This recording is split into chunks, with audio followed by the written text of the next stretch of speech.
They had the brand, they had the engineering, they had decades of loyalty built into every corner of the market. The old guard automakers didn't just have resources, they had the entire road mapped out. And when the SUV segment began its global explosion, they doubled down. New platforms, new nameplates, billions allocated across plants on 3 continents. Analysts called it the inevitable consolidation of the automotive world. Investors called it a sure thing.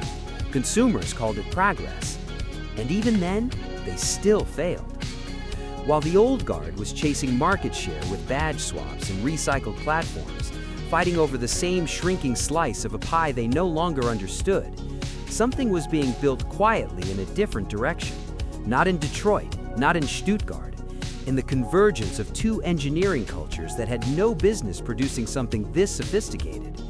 A French icon and a Korean manufacturing machine sitting on technology that traces its DNA directly to Volvo's electrified architecture.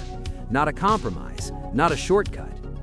And that's when everything started to slip out of control.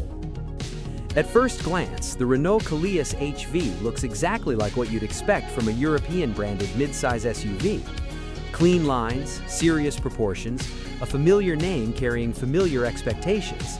It parks like a normal SUV. It opens like a normal SUV. You sit inside, and the dashboard greets you with the kind of measured restraint that says premium without shouting it.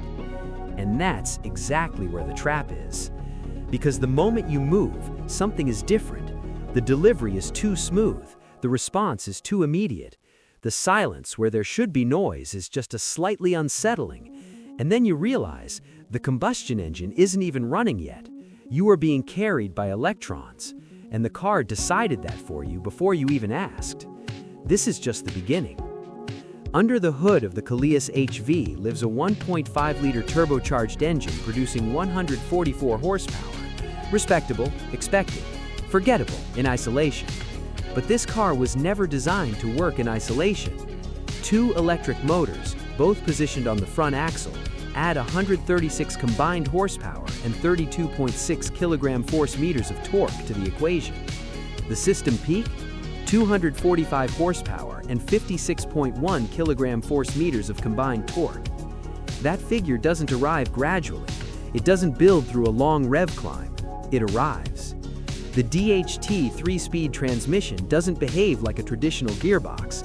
Its function is to orchestrate the handoff between thermal and electric propulsion with a precision that the human foot cannot fully appreciate, because by the time you notice the transition, it's already over. But what comes next changes everything. The battery, 1.64 kilowatt hours, tucked into the central tunnel in the same architectural position used by Geely across its electrified lineup, including models that wear a Volvo badge, is not large. It doesn't need to be. This is not a plug-in hybrid designed to fake an EV commute. This is a conventional hybrid designed to eliminate inefficiency. The system charges itself, manages its own thresholds, and decides at every millisecond whether torque should come from electrons, combustion, or both simultaneously. The driver's only job is to decide where to go. And this is where it becomes uncomfortable. The platform beneath the Koleos HV is not Renault's. It comes from Geely, the same group that now owns Volvo and produces the X40 and EC40. The same group whose engineering was so capable that Volvo trusted it with a global platform. Renault didn't borrow this technology out of financial necessity. They chose it because it was better. And then they wrapped it in a body styled independently. No visual debt to its Chinese cousin, the Manjaro. The result is a car that looks like a Renault, drives like an evolved system, and built in Korea with Swedish-proven DNA. At this point, this is no longer competition. Now, look at what it's fighting against. The BYD Song Plus arrives with its own hybrid system, its own tech stack, its own price aggression. One car enters Brazil built by a company that manufactures its own batteries, its own semiconductors, and its own charging ecosystem.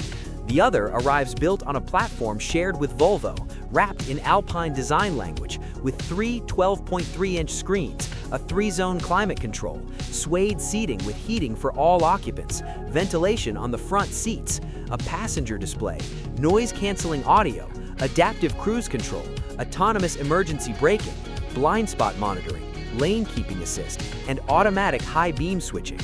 One does aggressive volume, the other does deliberate sophistication. One competes on price with every weapon available, the other refuses to compete on those terms at all. This is not a comparison. This is a generational gap. This car doesn't compete, it replaces, and this is where the industry loses control of the narrative. The Renault Koleos HV Alpine Spreen arrives in Brazil exclusively in the Spreen trim, the Alpine division's first direct intervention in an SUV at this price point. 20-inch wheels, a body kit with enough presence to make the car identifiable from a block away. Satin paint finishes available, bright chrome gone entirely, replaced with gloss black and electric blue accents. This is not a comfort package with a sporty sticker. The Alpine division does not do stickers. Inside, the cockpit is 3 displays unified across one continuous surface: the driver's information, the central interface, and then, breaking the convention of virtually every competitor in the segment, a dedicated display for the passenger. Not a screen shared, a screen given. 3-zone climate control means the car treats every occupant as an individual. The ceiling is dark cloth, not vinyl, not fake leather, not reflective beige. The seat surfaces are suede. The audio system doesn't just play music, it cancels the noise that competes with it. And this changes the entire game. Remember where we started? The billions spent by legacy automakers who believed the formula was protecting market share through badge loyalty and incremental updates. They understood the market as it was and invested accordingly. That is exactly how you become irrelevant, because the market was not waiting for them. It was waiting for this, a car assembled from the best available architecture on Earth, styled by one of the most recognizable design languages in performance motoring, sold by a brand that walked away from the mid-range for years and came back with something that no longer apologizes for its ambitions.